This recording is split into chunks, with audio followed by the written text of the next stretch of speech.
We live in a time where masculinity is shamed and men don't know what it means to be a man. As a pastor and counselor, I've spent the better part of my life equipping and training others. My goal with this show is to translate my hard-earned experience into tools and tactics to help you become stronger as a man. This is the BraveCo podcast. I'm your host, Jason Vallotton.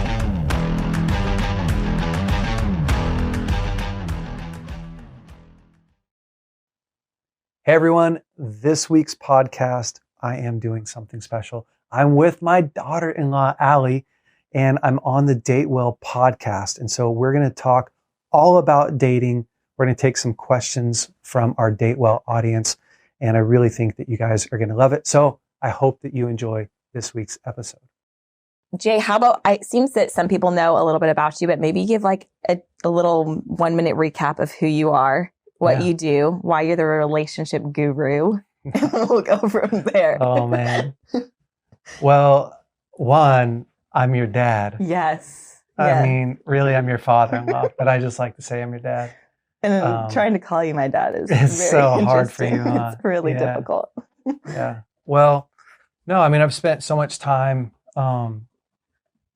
in my life just helping to counsel and grow people, help them to grow stronger. I've been at Bethel Church. Next year will be 20 years. What? Yeah, on staff at Bethel Church. And so I've spent so much time in the school ministry, helping to oversee kind of the emotional health departments there, and then came on staff, moved into the church world more out of the school and oversee the emotional health worlds there, our counseling departments, the transformation center, and just have a passion for relationships, have a passion for parenting, have a passion to help people learn how to live better, healthier lives. And so it's been super fun. It's a really cool journey. But just since I was a young boy, I knew that I wanted to help people be restored back into like their original creation. And I think it's a gift. You know, it was a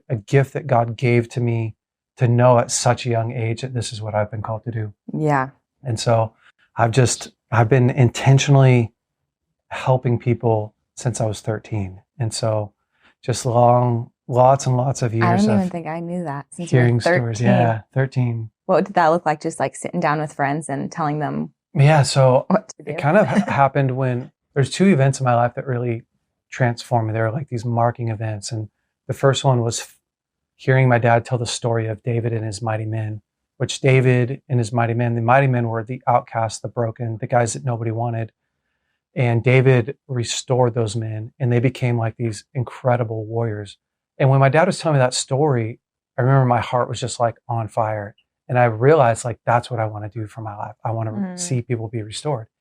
And then the same year, or the same season, I should say, I also realized, man, youth group is so boring. I don't want to go to youth group. I hate it. You know, worship sucks. Preaching's terrible.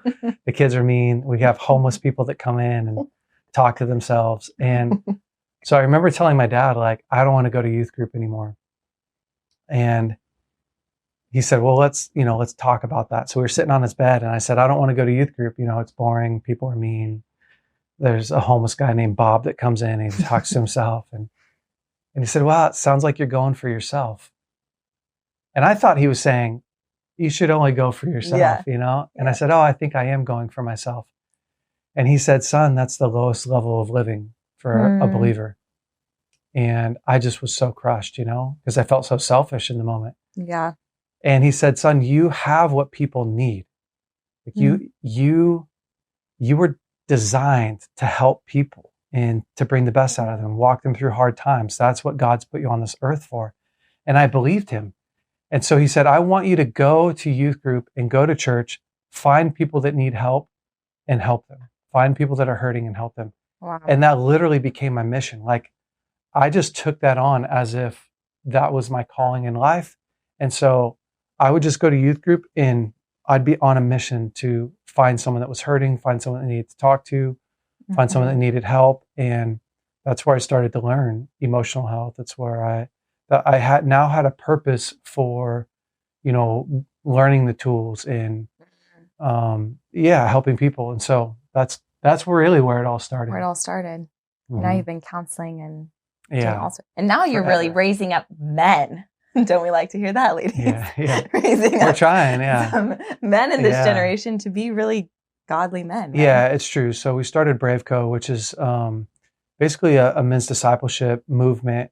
And I started that in 2020. And so we've been going on close to 3 years of discipling men, helping them, work through pain, grow stronger, get healthy tools. And so, there's been quite a few ladies that have benefited from that. That's true. Huh? Yeah. So it's really fun. That's awesome. Yeah. A lot of marriages restored, lots of men, on the right path. So good. Yeah. Awesome.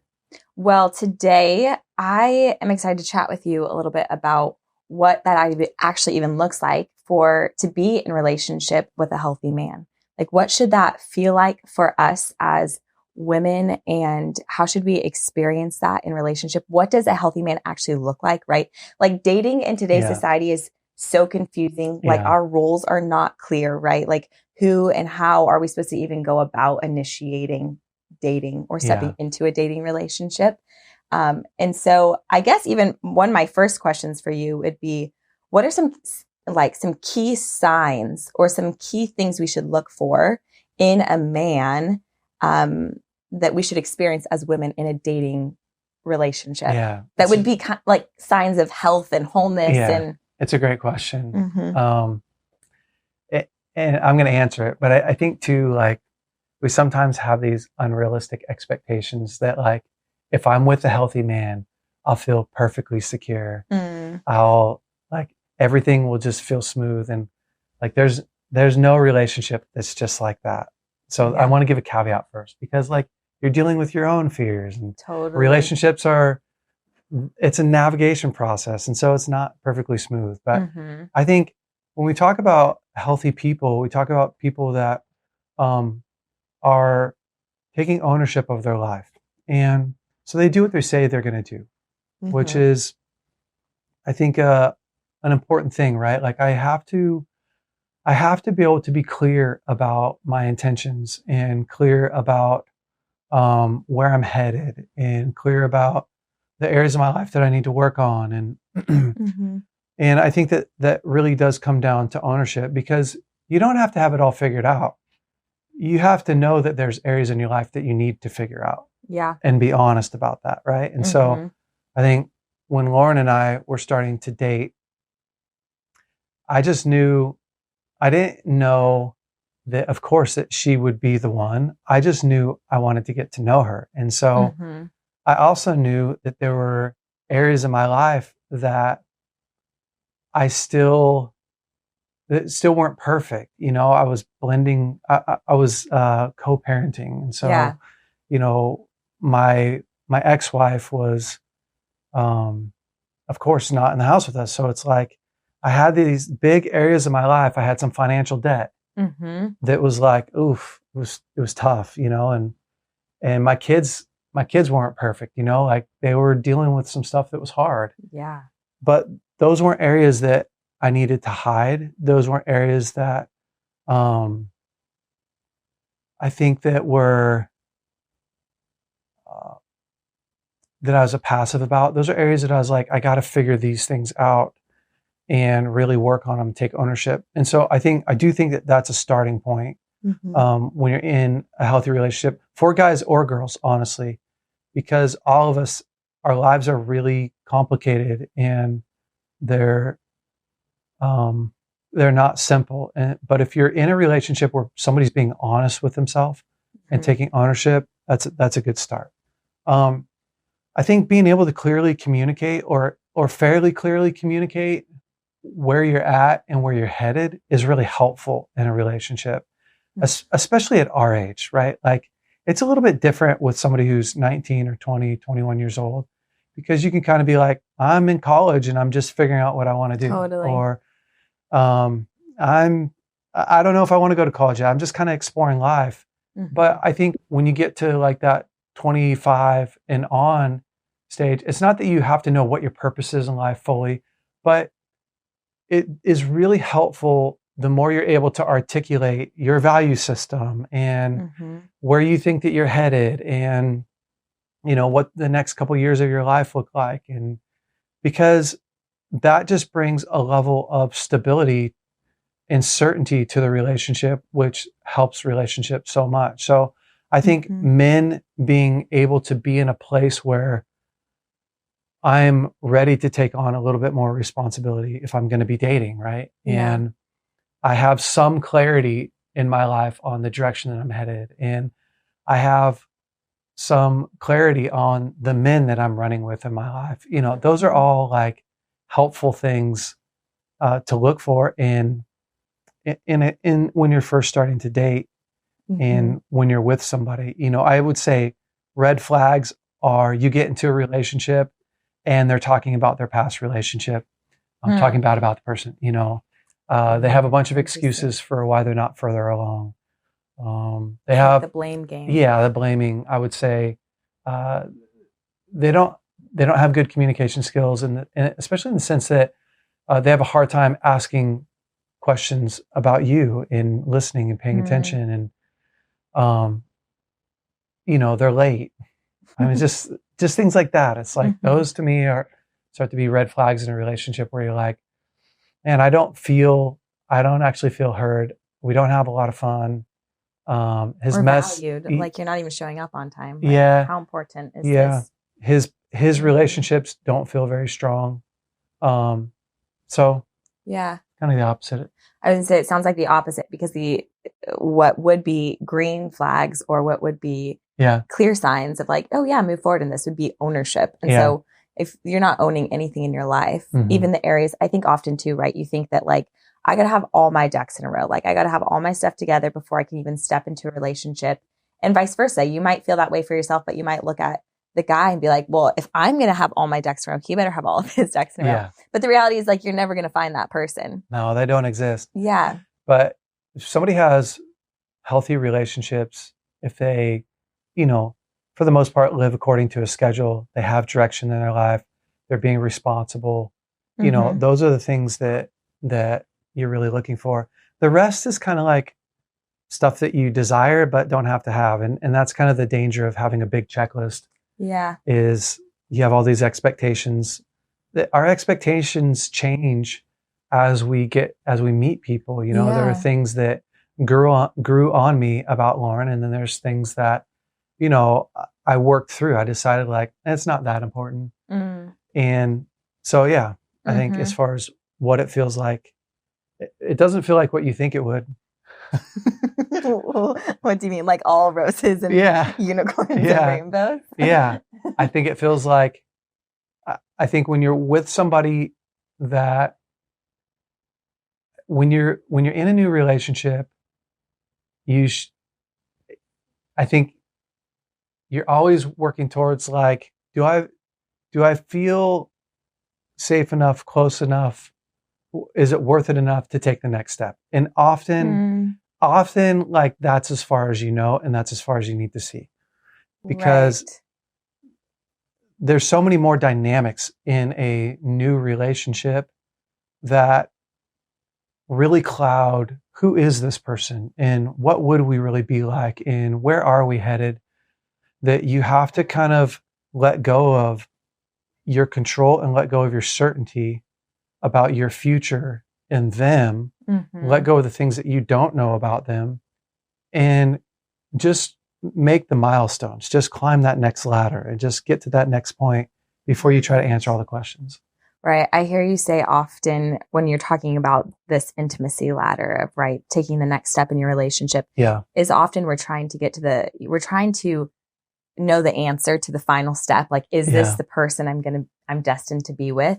But you're at step one and you have none of the questions answered to know that. So you're just filled with anxiety in the relationship, and you end up just being like, well, either frozen or trying to move forward super quickly so you can collect all those answers, versus just like allowing the relationship to unfold and progress and for things to naturally come up and naturally happen, versus like your list of questions you're going to spit fire at the person to get all your answers. Well, we love certainty, right? Right. Like human beings love certainty. Our strongest instinct is our instinct to survive. And which is why we like bad news, honestly. It's why there's no good news stations. You can't find a good news station every night that tells news and tells good news, because it doesn't tap into that biological wired up mechanism inside of us that says this is helping me survive. When somebody tells you good news, you're like, great, tell me where the dangers are. Interesting. Tell me where the potential hazards are. Tell me, try as good as possible to predict the future for me. It's why we love forecasting. And so in a relationship, we're constantly doing that. And the challenge becomes you sabotage a lot of things that would grow into something beautiful because they feel a little dangerous. Well, the challenge that we have is trying to decipher between, does this feel dangerous because of my past or because of what's happening right now? Yeah. Does this feel dangerous because this doesn't typically work out for me? Or does this feel dangerous because this guy isn't taking care of me well? And so I think that's the hazard in trying to, Abby Stovall says it like this: future trip. Like I am trying to predict the future. But mostly really what I'm doing is I have a bunch of fear about the future. And if I could pull myself back, right, from trying to predict the future and just trying to live today really well, it helps me regulate my emotions so much better. And it allows for the relationship to unfold, knowing that if I really trust myself and I trust my ability to navigate through hard things, and I trust my friend group that they're going to help me, then I can just be present today and not try to control everything. But I think I would say that's a big mistake that we make in relationships, is soon as it feels a little difficult or challenging, again, especially the older you get, because you have more history of challenging relationships, hopelessness, that when you start a relationship, you're already going like, I hope this doesn't end like the last one. Yep. You lose a little bit of your innocence. And so how you protect that is by not future tripping, by not by telling that thing inside of you that says, you need to know all the answers to these questions. Like, nah, just calm down. You're okay. Like, just enjoy today. Yep. It's good. It's so good. I'm answering questions you're not even asking. No, but I love it. I love it so much. Well, and I feel like that's so real. Like I can remember even just dating Elijah, like feeling like, it's scary, right? Like even if you're like, this feels good and this feels right, you are putting your heart out there. You're putting your heart on the line. Yeah. And I remember wanting so badly to just like retract back into like, I wish I never admitted how I felt. I wish I could just rewind. Let's just be friends. This feels so scary. And I remember so distinctly the Lord telling me one day, just, Alley, things that are valuable cost something. Yeah. And immediately I was like, oh, it's my comfortability. It's my vulnerability. It's all these things that I'm trying to protect. Actually, the risk, there's reward on the other side of risk. Yes. And so it is scary to not know what the future holds, but also then you're like, okay, well, will I be okay? How did things turn out last time when things didn't go well? Like, well, I did eventually come out the other end of it. Yeah, it was super painful, but now I know, like I have a track record that I can get to the other side of this well. And I actually probably have more tools even if this doesn't go well. We often forget, if we're just talking about life, and don't let me go too far down the soapbox. Yeah. But we often forget that life is really challenging. And for instance, like people say, investing money is really risky. Well, not investing money is really risky. Well, relationships are really painful. Well, not having relationships are really painful. Well, marriage is really tough. You don't want to get married. Well, not getting married is really tough. Having kids is a lot of work. Well, not having kids is really hard as well. Yeah. And so, you are left with the tension. Yeah, the tension. Like working out and eating well is so hard. Well, do you know how hard it is to be obese? Yeah. It's really hard. And to not be healthy. It's just really, really hard. And so we forget that as human beings, and we keep trying to default into the easiest, safest path. And you can only do that so long before you end up in a worse hell than what you thought, than what you could have predicted over here. And so it's, yeah, it's a lot of reminding ourselves like most of life is an investment towards the future. And that investment takes courage because there's no guarantee in it. It's great. I Yeah. see someone's asked, what's like an alternative narrative to tell yourself when the I need to know future trip comes up, which kind of feels like that. Like Yeah. what you've just recapped is it's telling yourself, well, what is this investing into in my life? Yeah. What am I investing into? Yeah. I also think, what's the story I'm telling myself right now? What's an alternative story? So sometimes if you can just slow yourself down a little bit and realize like the story I'm telling myself, and I do this a lot, like the story I'm telling myself is all based out of fear. It's not actual real facts. It's just, this is fear talking. Mm. And then I try to be kind to myself even in the midst of it. Like I understand why why I'm so afraid right now. Yeah, having compassion for yourself. Mm-hmm. But there's also another perspective. So what is God's perspective on where I'm at right now? Like, and it could be a bunch of different things in marriage. So in marriage, I could tell myself like, wow, my kids are really hard. And I don't know that I'm going to have the energy to parent them super well. And what if they wake up tomorrow and they're upset and they're angry? Like as a parent, like that's real. You start predicting like having kids that are out of control and your life sucking and, work's not fun and nothing's going to be great.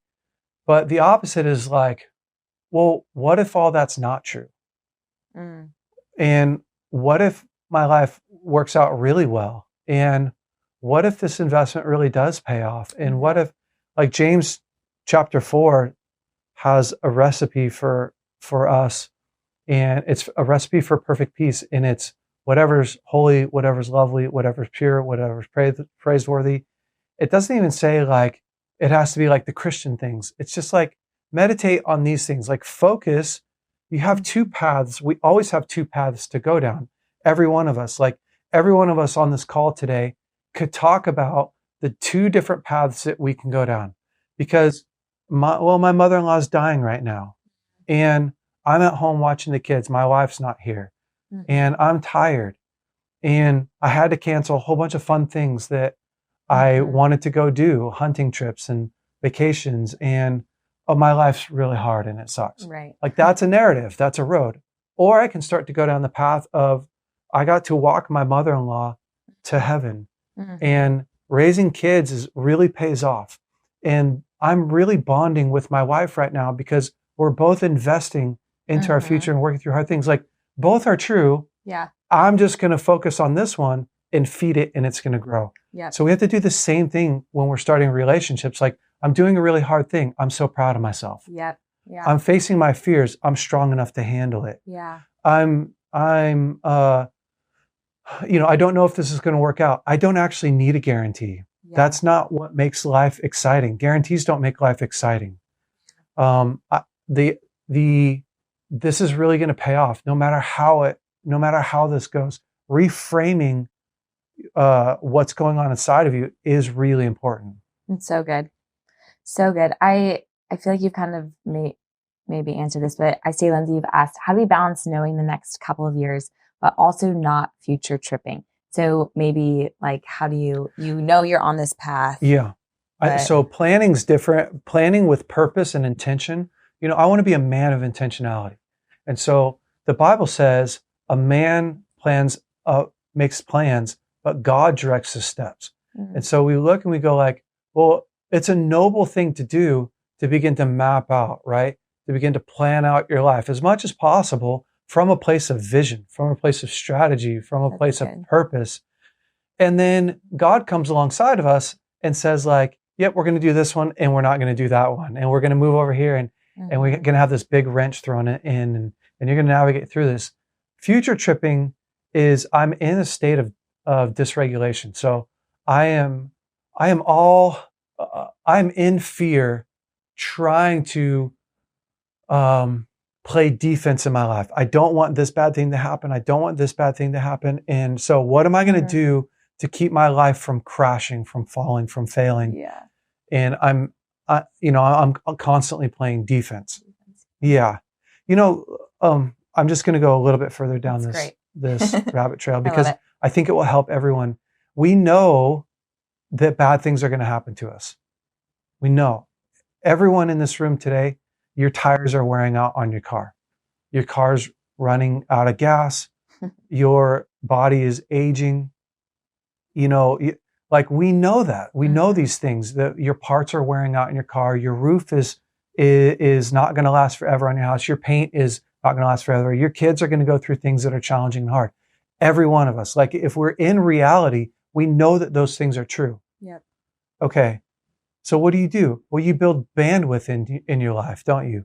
Yeah. You save up for the tires that are wearing out. You save up for the parts that are wearing out in your car. You save up, money and effort and energy to paint your house. You do maintenance. You know that you're going to come across a really hard time in your marriage, so you learn skills to handle that. Yep. And you build in bandwidth in your marriage. You talk kindly, and you make bids for connection, and you do date nights, and that gives you bandwidth. And the same thing's true for all of us, right? Like if you want to live a happy, healthy life, you have to also build in bandwidth for the things that are coming down your path, so that you don't get freaked out every single time something bad happens. You start to go like, oh, I know that things are challenging. We know that we're going to have a bad day at work someday. Yeah. Okay, well, have a routine in your life as much as you can control, so that you love your life. And when bad things come, you've got a bunch of bandwidth. You have friends, you have finances, you have health, physical health as much as possible. So control the things that you can control to create bandwidth for the things that you can't control. Yeah. That's good. Yeah. I know maybe it wasn't about dating, but no, it's about life. But keys it's about life. To healthy relationships. Okay, I'm going to take it a little bit back to to the dating world. Yeah, I'm on a theme. I love it. Right now. I love it so much. Okay, I'm thinking this is a dynamic that I feel like girls express often, right? Where they're in some level of a relationship with a guy, and maybe they're dating them, maybe they've just gone on a few dates, and they feel like, oh, this is such a great guy. Like who he is amazing. But I actually don't feel like I'm being led in this relationship. I actually don't know. I don't even feel really pursued in this relationship. I kind of feel awkward in how I'm supposed to show up to the relationship. And I think a tendency is for a girl, to go different directions, but a tendency is to kind of step up into that space and try to control that space, or the opposite, right? To just become, I'm out. I'm done. I'm passive. And so I'm wondering, like, what is the balance, and what should the approach be? Like, how much should you not help, but maybe help direct and share needs and feedback? And then when is the time to like bow out and move on? So we all have different normals, and we've all come from different backgrounds. And I think that we have to remember that, especially in today's day and age, normals are getting further and further and further apart. Yeah. And so, 100 years ago, the chances are you're going to marry someone from the same town. Right. His dad knew your dad. You had a decent understanding of what normal was for the culture that you were in. Right. And so, you both recognized like something needs to happen here, because this is our normal. And we don't just go out on a date and hold hands and not talk about where we're at, 100 years ago, whatever. But today's day and age, it could be really normal for a guy to let the woman lead, or and for him to think, I'm being honoring, right? Like this is how I'm honoring her, because maybe he didn't have a dad that taught him, and maybe that's maybe that's how his mom was. It's like my mom's in charge, and there's just different norms. And it doesn't make him a bad guy. It doesn't make him a guy that you don't want to be around. It just means like, okay, part of in a relationship, what happens is you establish a normal through clear expectations. That's just part of what's going to happen. And Lauren and I did that. My normal was to pursue, to have a plan, to talk through the expectations before we got to that spot. So Lauren's normal in her past was a guy and her would just end up holding hands, or they would just kind of end up in a kiss. And that could be pretty normal. They didn't really talk about that. And so, that was something when I came to the relationship, realized like, okay, I want to be intentional and talk about it.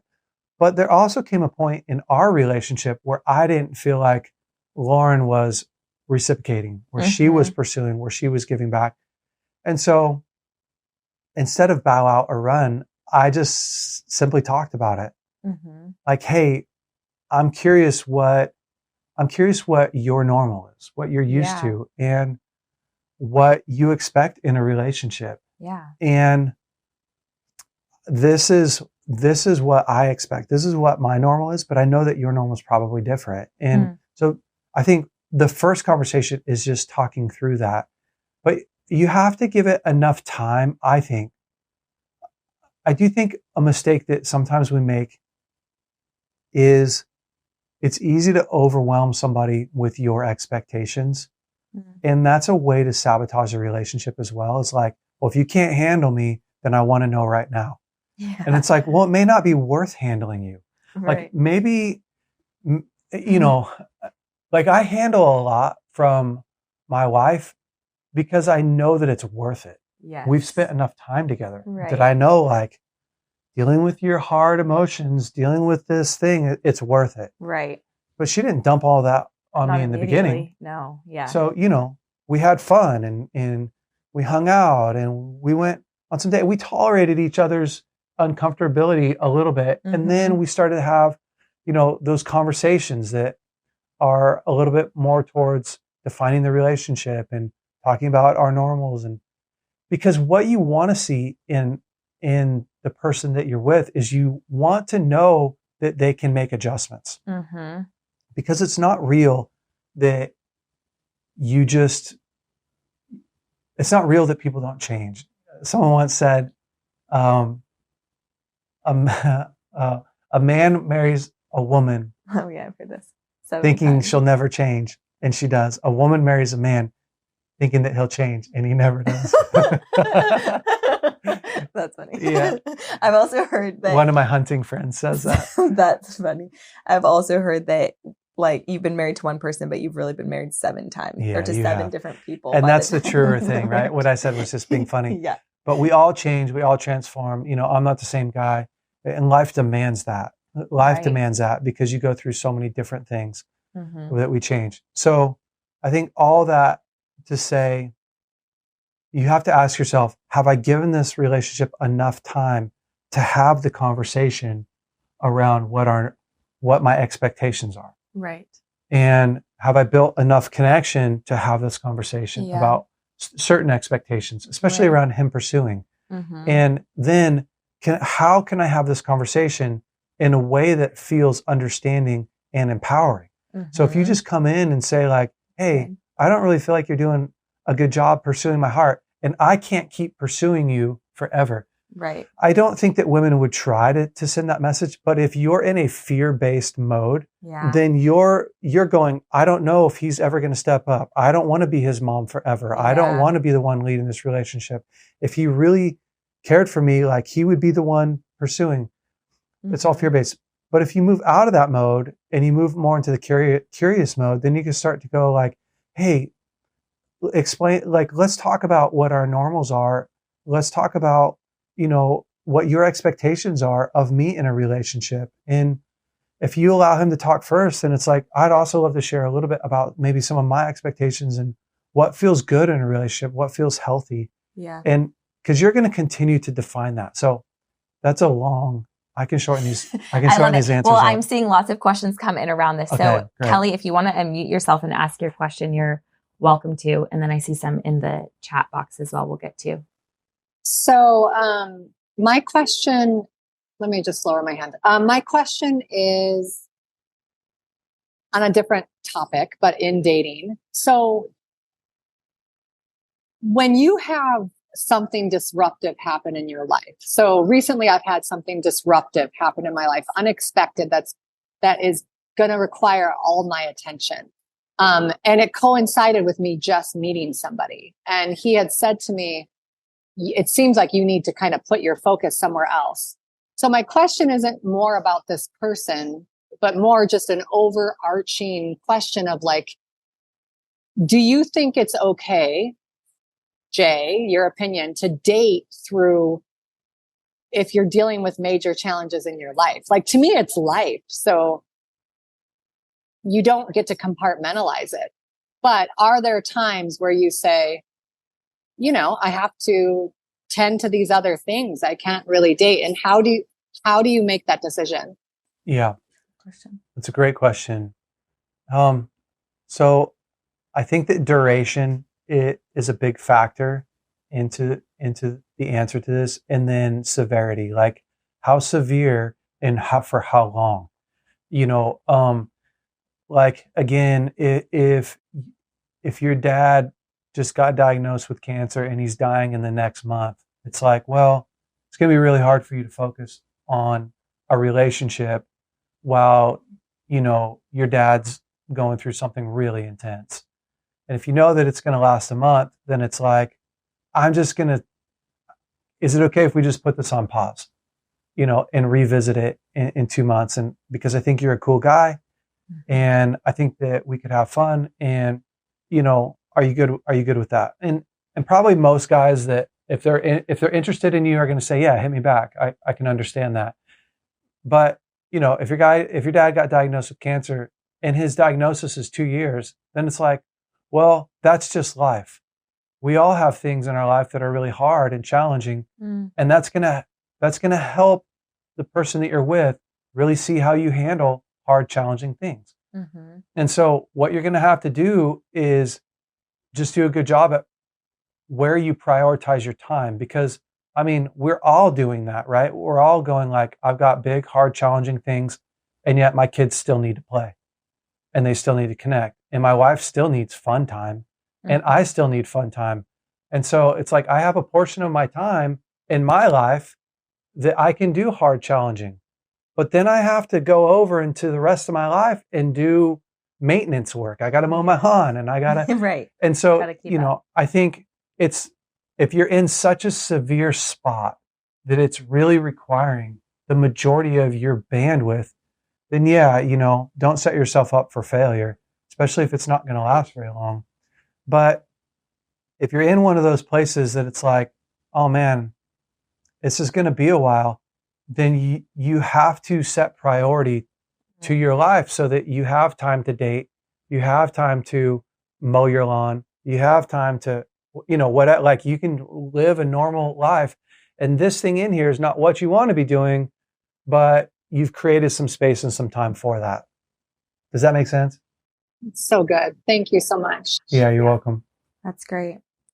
I see a question in the chat says, can you talk a bit about what healthy connection looks like?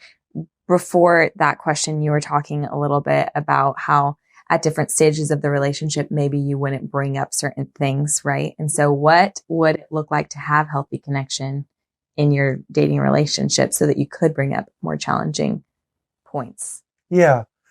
And two, I think that really depends on the length of the relationship, where you're really at. So let's just say like first week to me, healthy connection looks like, we've both been intentional with probably texting each other. We've been intentional when we're on a date to ask good questions, to follow curiosity. He's present with me. He's not on his phone.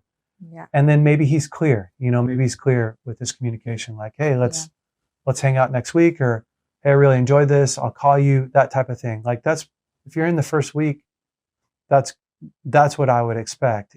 I would say a red flag would be, the first day he's telling you things that he's never really told somebody, or you find yourself telling him things that you never really told somebody. Like the first week, like I'm divulging this information about my life that I've never really told somebody, and I'm leaning on you for help. So that to me is the big key, is like, I don't really know that I can trust you, but I'm leaning on you for help in this area. So that would be kind of the red flag there. But as you go through a relationship, a month in, like you're probably a month into a relationship, like you've probably spent enough time. at least Lauren and I, like, we hung out almost every day. And so a month in, I mean, you're 30 days into Right. like You've seeing each gotten other to every know that day, and person. you're starting to process through more of life. And again, I was divorced at that time, of course. Mhm. I wasn't processing through with Lauren how to work through, you know, the scary things in our relationship because of my divorce. Hmm. But she was aware that there were hard things that I had to work through as a single dad, Mhm. raising my kids with my ex-wife. Like that, there's no secret around that. Right. Like, this I'm is not trying really to hide hard. this. Yeah, I got to gear myself up for it, you know, Right. and going back. And so I think that every person's different. That's where you're going to have to start. You have a conscience. So I think that that's the other piece is everybody has a conscience. And Mhm. when you start violating your conscience, I'm giving you something that I don't feel safe giving you, but I want connection from you. So I'm giving it to you. That to me is like probably a better judge than what should you be saying and how deep should you be going with somebody. So That's a good point right there. It's like, why am I sharing this? Yeah. You're asking yourself, like, what is my purpose in sharing this information? Yeah. Am I trying to get to another place in this relationship, get something from this person? Or is it actually because it feels appropriate in this time to share that? Yeah. Yeah. So I think, what was the question? How to connect well. Yeah. Healthy Right? connection. So connection happens through the exchange of emotions on the deepest level. So when we're talking about the deepest level, right? Like, I walk in, my kids see me, they throw their hands up in the air because they're young and they run to me and they're excited. That's an exchange of emotion. That their excitement, there's tons of joy there. Mhm. Like you also see that when you go and hang out with somebody and you walk in the door and he smiles at you and he gives you a hug. Like there's an exchange. You're exchanging an emotion. You're not verbally exchanging emotion, but you are exchanging an emotion in that moment. And it's like, well, you have to manage how deep that goes. And if a guy can't ever exchange emotion, well, now you have a problem, right? And that happens in marriage. It's like, my husband has a really hard time opening up emotionally with me, has a hard time explaining what he's going through. He has a hard time telling me his feelings. Well, there's a lot of disconnection in that relationship. I only know when he's really angry or really happy, but I don't actually know what's going on inside of him, his fears, his desires, his insecurities, his frustrations. And so as you go deeper into a relationship, it's easier to know whether or not your connection is healthy or unhealthy because it's more appropriate as you go deeper to share those deeper things. So that's really like, as your relationship is unfolding, at first you won't really know, like, how well is he at expressing his emotions? How well is he? Because he could be talking about things that feel really vulnerable, but it's already things that he worked through a long time ago. What's really vulnerable is telling you where you messed up today. What's really vulnerable is taking ownership. What's really vulnerable is telling somebody the fear that you have right now. That's the vulnerable piece. So a lot of women, I feel like they think that they're with a really vulnerable guy, but he's talking about stuff that actually happened a long time ago. He's not talking about real time stuff. And then they get a year into marriage and realize he can't hardly, he can't get current with me and he can't handle my hard emotions. Right. He's checking out. So anyways, So good. I took a stab at it. I love it. They're like, wow. Okay. I see Kelly has a question. You want to ask that? We'll just leave time now for questions if you guys have. We just have a few more minutes. So I'll answer quicker. So how do you recommend? So I'm on a dating app, and I don't know if the rest of you ladies are on a dating app, but how do you recommend practically guarding your heart? Like, how did you guard your heart? Because I feel like it is a wave of emotion to be going on dates and, like you're interested in somebody, they aren't interested, then you're interested and you have to tell them, or you're not interested. Like it's a constant swing of like rejection, hope, hope dashing? How do you not ride the emotional wave and bring that verse to life of guarding your heart? Well, I think that you have to have the right expectation. And if you have the right, and then you have to be careful with the story that you're telling yourself. So the right expectation is, I'm just meeting someone who I don't really know what it would be like to be married to them. Mm-hmm. I know what I'd want to think, but I don't really know. And I'll give you an example. It's kind of a personal example, but when I was in the school of ministry, I was divorced, right? Like 7 years in, I was divorced, or 5 years in, I was divorced. And then I had all these ladies, they would write me these letters, right? These single women that were crazy. They would write me these letters like, I wake up saying your name at night. And like, Oh, no. yeah, it was really crazy. It was like being on The Bachelor on steroids, you know? And what always struck me was they don't actually know me. They know what they think about my life, Right. but they don't know what it's like to raise kids with a divorced woman. They don't even know my real personality. Yeah. They know what they see from stage, but they don't know me. They haven't spent 5 hours with me. Right. But they have this idea in their mind It's of what the it would be fantasy. like to be Jason Vallotton's wife and Chris Vallotton's daughter-in-law. It's like, well, none of that's really true. Right. It just isn't. It's not true. And there's no way it could be accurate unless they spent a decent amount of time with me.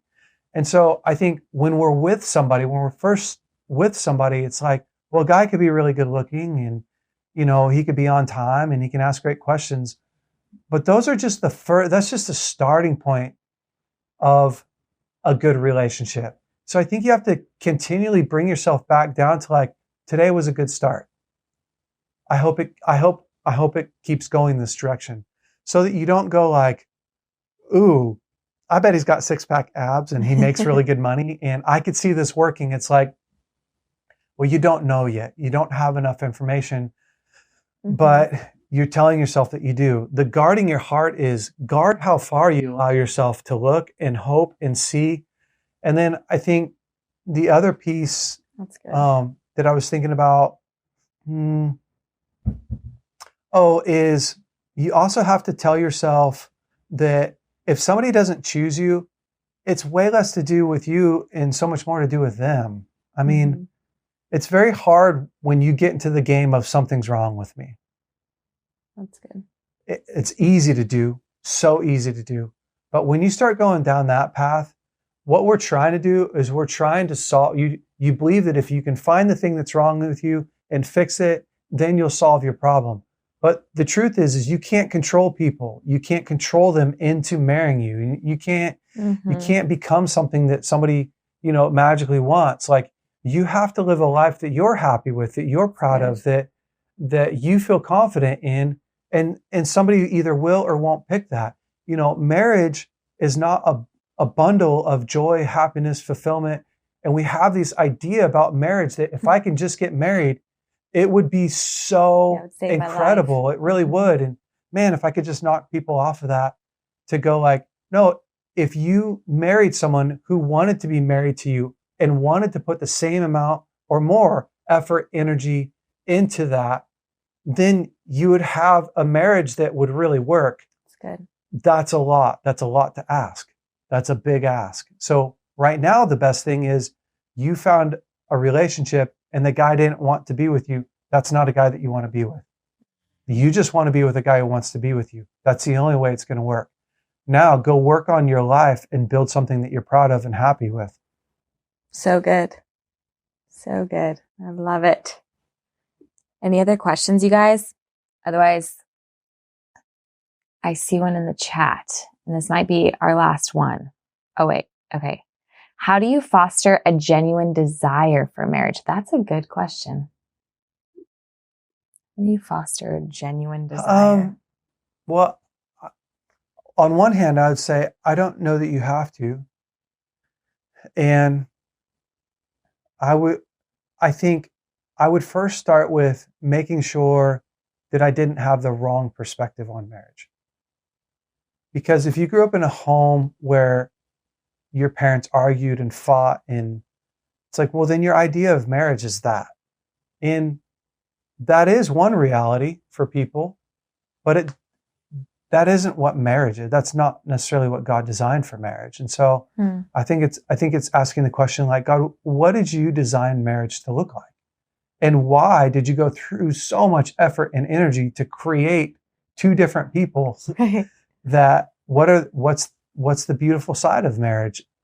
And I think, when we've had a perspective, it's like people have a perspective of God because they grew up in a home that was really strict and they were forced to go to church and their parents sucked. And it's like, well, that's not really God. That's just people. Yeah. Right. They haven't yet met God.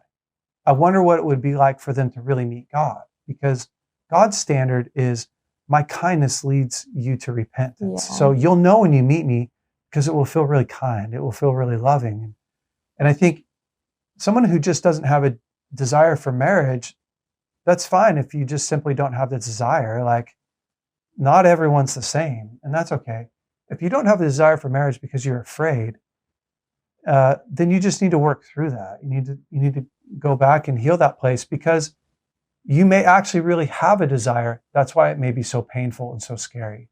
So your desires are often trapped behind all of this fear, and you don't really know that you have a big desire for it. It's like my friends who I grew up with who didn't have good dads, or dad left them, and they'd say, like, I don't really care. I don't really care that I didn't have a good dad. It's like, well, that's just your protection mechanism. Someday you're going to be a dad and you're going to find out what you missed out on, and you're going to cry a lot, and you're going to heal, and you're going to forgive your dad, and then you're going to really want a dad. You're going to want somebody to play that role in your life. So good. Yeah, we do that with marriage.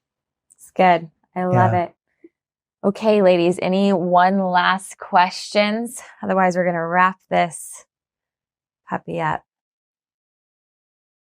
I mean, if no one else has a question, I wanted to give space, but so my question would be, like, my tendency is to, like, just have a lot of guy friends, and I struggle to, like, allow them to like me.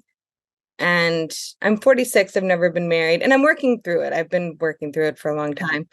But what do you think that is in me? I think two possibilities that I would look at. So, I mean, I don't know you at all. I think, well, and I don't know any of your past. So if we had 10 minutes and I asked you, tell me how your parents treated you. Tell me, when you were young, and maybe you could just answer this one question. Did you feel lovable and worthy of love when you were young? No, I don't think I really knew what love was. I mean, I think God has shown me, I thought codependency was love. So I think I'm still working out, like, what love even actually is. Yeah, great. And so I think what's supposed to happen when we're young is we're supposed to get this inheritance, right? Your first inheritance from your parents is supposed to be this inheritance of unconditional love, acceptance. You're supposed to build this really healthy attachment where your parents don't need you. They don't need you to stop crying. They don't need you to perform better. They are loving you unconditionally. And therefore you're building this real safety in that says the world around me knows how to take care of me. This is going to be a safe place to grow up in. And my community helps me learn how to regulate my emotions. They help me, calm down and have fun. And there's a lot of care and concern for me. And then they start to add value to your life, right? As you grow up, they start to say, you're such a beautiful woman, and you're valuable, and you work hard. And so you get this, you are literally wired. You're programmed by the community around you. You didn't create your programming. The community around you created it. And so all of us are the same with that. And my dad, when I was young, my dad told me I was special every day that I could remember. So I felt special. I didn't build that inside of me. They built that inside of me. That was a gift. And so if you grow up with the opposite message, the message is you're not enough, you're overwhelming, the world around us is chaotic. You know, it's your responsibility to make me happy. Then it's like, well, who wants to be in a relationship where I have to make everyone happy? That's a lot of work. That's too much pressure. That's walking on eggshells. It's chaos. It's crazy. And then on top of that, you don't get sent this message that you're really valuable. You're important. You're worth sacrificing for. Relationship is the deepest level of connection and peace and comfort. And you're going to get that. You didn't get that message. You got the opposite message. So when you see guys, you know, intuitively, you think that's a lot of pressure. As soon as I move into a commitment with them, I'm going to be responsible for making them happy. I'm going to be responsible for, you know, how powerful they feel. And not only that, but I don't really know that they're going to love me well. So it's only a matter of time before I get rejected. It's only a matter of time before I'm working harder than they are. It's only a matter of time before, and you know, because that's your past history.